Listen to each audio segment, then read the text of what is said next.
स्वागत है आपका सिटी ऑफ स्टोरीज के एक और हॉरर वीडियो में। तो बिना किसी देरी के शुरू करते हैं। विजय के नए किराए के कमरे में आज पहली रात थी।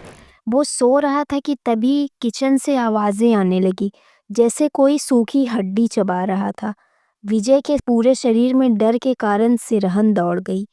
विजय जैसे तैसे किचन के दरवाजे पर पहुंचा तो आवाज़ें एकदम से बंद हो गई।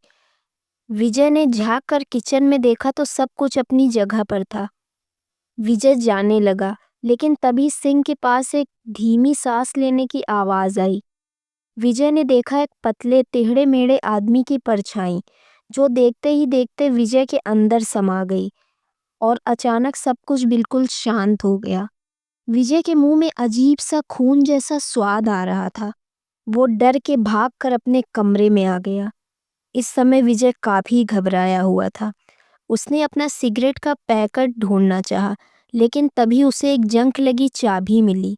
विजय के दिमाग ने उस पर जैसे काबू कर लिया। वो सीधा लिविंग रूम में आया और उसने बिना सोचे समझे अपनी उंगली से ही कोने में खुरचना शुरू कर दिया, और उसकी उंगली भी किसी तेज धार के जैसे काम कर रही थी। थोड़ी देर में विजय के सामने एक छोटी तिजोरी का दरवाजा था। विजय ने चाबी को तिजोरी में डालकर चाबी घुमाई तो ताला चरमराहट के साथ खुल गया। तिजोरी से सड़ी हुई हवा का झोंका पूरे कमरे में फैल गया। तिजोरी के अंदर एक कागज का पीला पड़ चुका बंडल था, जिसमें रमाकांत, सुरेश और मोहन नाम के 3 आदमियों का नाम लिखा था, और साथ ही उसमें एक सूखी इंसानी उंगली भी थी। अब विजय समझ चुका था, ये आत्मा उस मकान में रहने वाले किराएदार को एक एक करके मार चुकी है। अचानक विजय के अंदर की आत्मा ने उस पर भी बल का प्रयोग किया। विजय चीखा और जोरदार कटाक की आवाज के साथ विजय की छोटी उंगली टूट गई।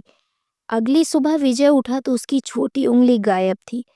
उसने महसूस किया कि किचन में अभी भी सुबह हड्डी चबाने की आवाज आ रही है। विजय की आंखें लाल थी और चेहरे पर अजीब सी शांति। वो फर्श पर अपने आप ही बैठ गया। वो जानता था कि अगली रात वो फिर उस तिजोरी को खोलेगा, और इस बार उस आत्मा को उसके हाथ का एक और हिस्सा चाहिए। विजय का मरना तो तय है, तो विजय वहां से न जा सकता था न वहां रुक सकता था। तो आपने भी कोई नए किराए का कमरा लिया है तो रात में आने वाली अजीब आवाज़ का पीछा बिल्कुल मत करिए। मिलते हैं फिर एक नए वीडियो में। वीडियो अच्छी लगी हो तो लाइक एंड शेयर करिए, और मेरे चैनल को सब्सक्राइब करना बिल्कुल ना भूलें।